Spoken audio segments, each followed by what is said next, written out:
What's up, guys? Welcome back to another episode of Dad Life. Spark plugs.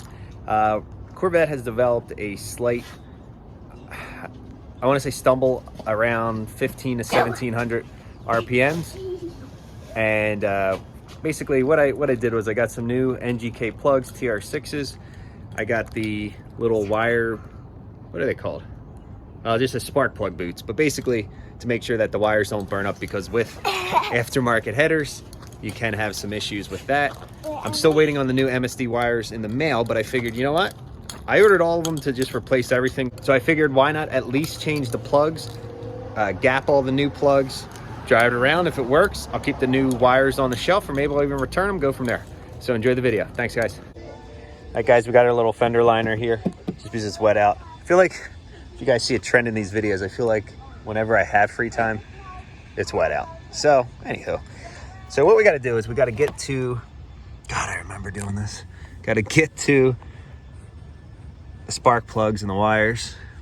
So what we're going to do is we're going to pop, oh, here we go. We're going to take off the oil cap. And this is always a pain in the ass. It always, So, do your phone get dirty? I'm strong, buddy. Clearly I am.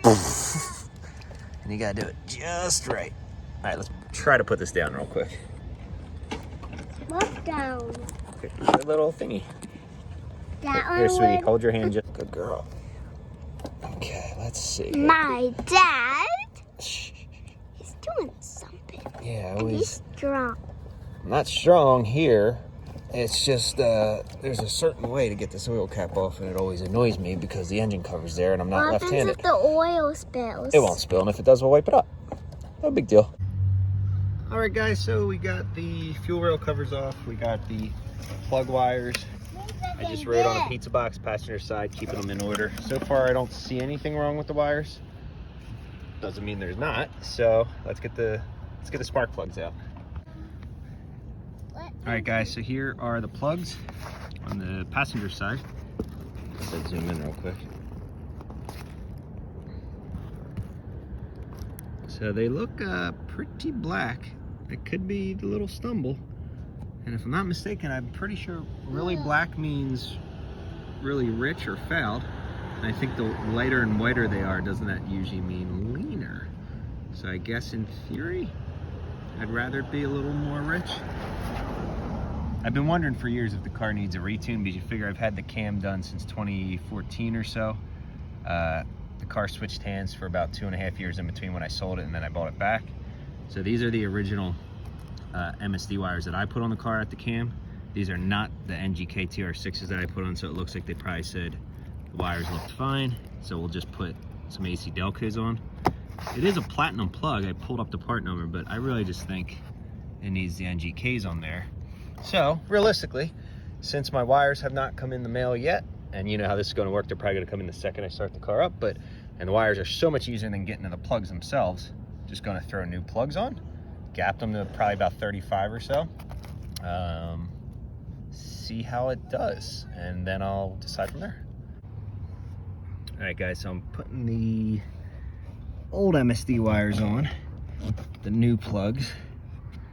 Check the gap on all the new plugs. They're already gapped to about 36, 37, give or take. So we're gonna just try that right out of the box. Let's put these on good. Okay. And then make sure, of course, double tap. Double tap. Keep them away from the headers.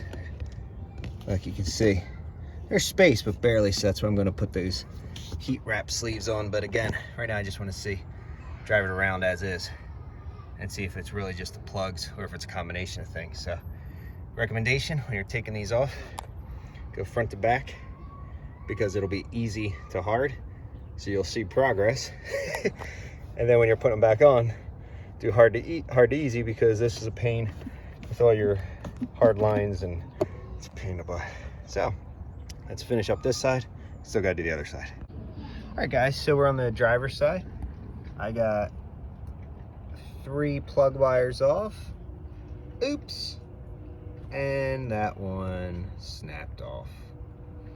So now we have to put the new plug wires on. So yeah. So now, as always with a car, it goes from a quick, well, nothing's quick, but it goes from let's just change the plugs and maybe drive it today to we ain't driving it till the new plug wires come in. So at this point, passenger side, I got the new TR6 plugs in. Wires are all on. At this point, I got all the old plugs in, and that like that. So instead of, we're just gonna step away for now. So stay tuned. All right, this is for reference. So this is the driver's side. You can see a little white on the tip.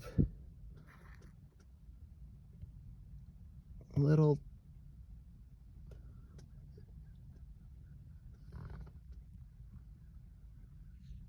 Okay. And the passenger side. All right, guys, here's where we're at. So I'm putting on the new MSD wires. I got the new plugs in on this side. I got the heat resistant sheeting, and I'm even labeling them with the numbers for the cylinder so I can better track it next time. So I'm gonna get this back one on, this one, and then I gotta switch on the passenger side. Just gotta swap the wires. I already put the plugs in and go from there. All right, guys, driver's side's done. New MSD wires with the heat sleeves, if you will, and the new NGK plugs. Come over to the passenger side. I got the new plugs in there. Here's the old wires.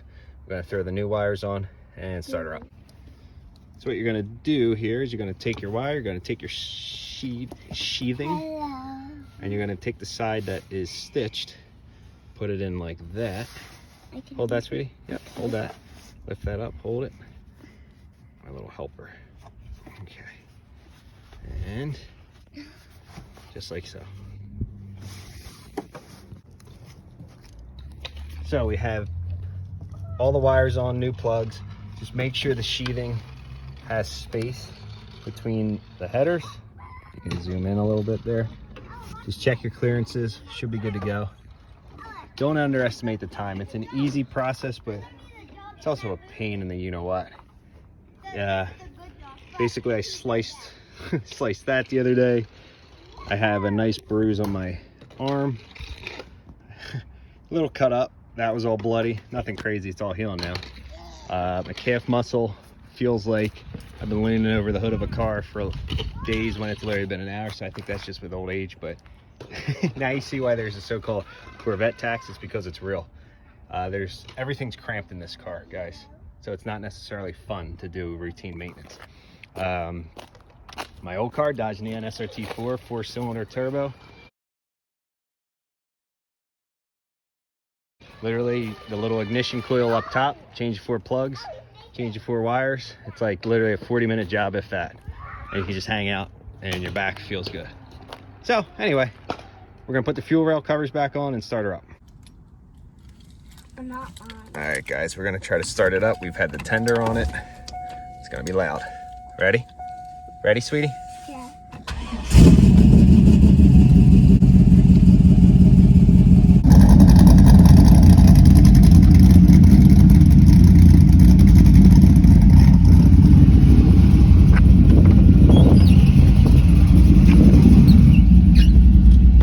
All right, guys.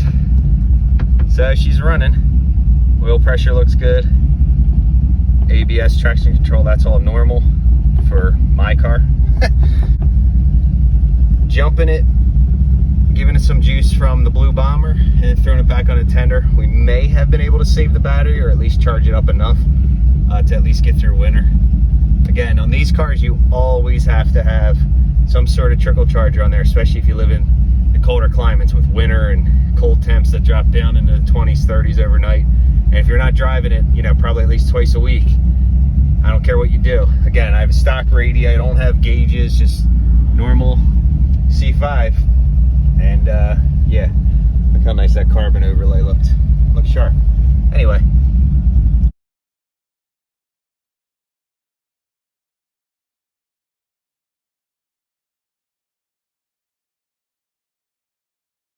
All right, guys, so that will complete the wire and plug change on the C5 Corvette. So I was able to take it around the block for maybe 5-10 minutes, if that. And so far, going through the gears, first, second, got it up to third gear, downshift, stuff like that. Tried to simulate what was going on before around that 15 to 1700 RPM. No stumble. So again, we're going to see a prolonged use.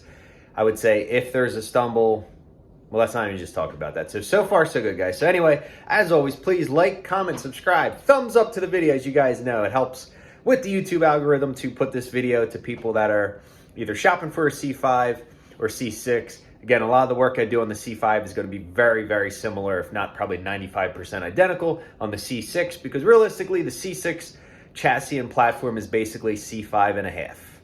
So, thanks as always for watching, guys. Be sure to subscribe. Until the next video, this is Dad Life.